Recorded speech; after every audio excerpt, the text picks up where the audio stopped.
Arpeggio Brew. We're going to be combining two different arpeggios together here into one. It's a really easy concept and a really basic concept, but it gives you a really cool sound. And we're going to be doing major and minor, just regular major, regular minor. So I'm going to be doing these in C, not for any particular reason, that just happens to be where I was playing them. And here's what we have. So we're just going to have a regular C major arpeggio. This is going to be the kind of the string skipping shapes. So we start on the C on our 4th string on the 10th fret, and we're going skipping up to our 1st string, and we're going up to the 3rd right there.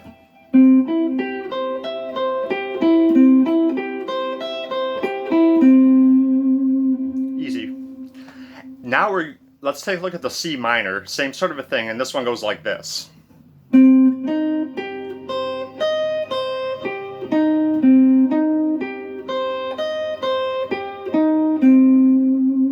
C minor. So we have C major and C minor.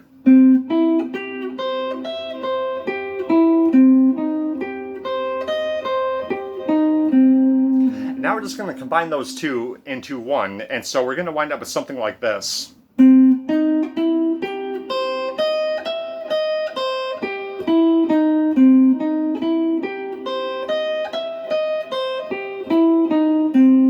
Neat sound. When you start it off, it sounds a lot like kind of like a major pentatonic. It's not exactly major pentatonic because the 9th isn't in there, or the 2nd. But once you get up to there, it loses that sound once you get into the 2nd octave. So it kind of has a sort of a deceptive sound to it. It starts off kind of pentatonic-like, but it doesn't stay that way. But it's really easy to play.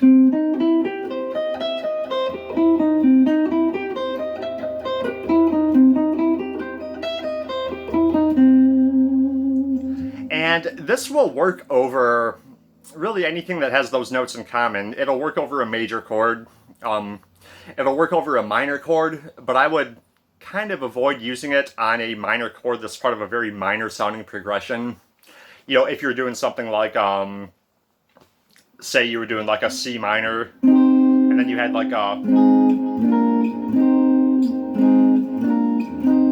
that flat 7 major, flat 6 major, flat 7 major, back to the 1 minor, something that's very, very minor sounding. I don't think it works as well over that, but maybe I just haven't found a way to make it work.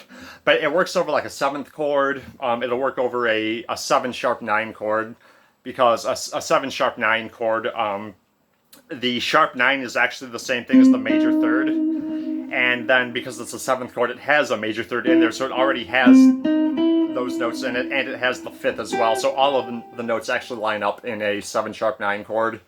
You should be able to use it over like a 7 flat 9 chord. I find that if something works over sharp 9, typically it works over flat 9. That may just be my own personal preference, though. I tend to like stuff that sounds a little bit weird. But it's just a really easy concept.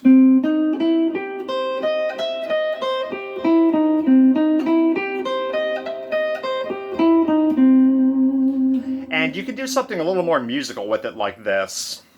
Not adding in any extra notes, just kind of rearranging the notes that are already in there and playing them in a certain sequence and going like this.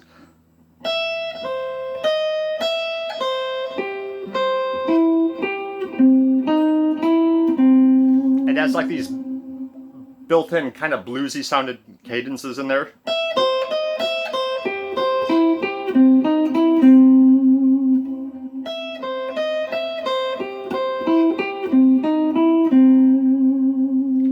Yeah, really neat sound, really easy concept. Just mixing two things together and playing them as one. Something I like doing, and it's something worth checking out if you can find your own sort of examples of doing this with other scales or arpeggios or chords or whatever, then it's really worth working on.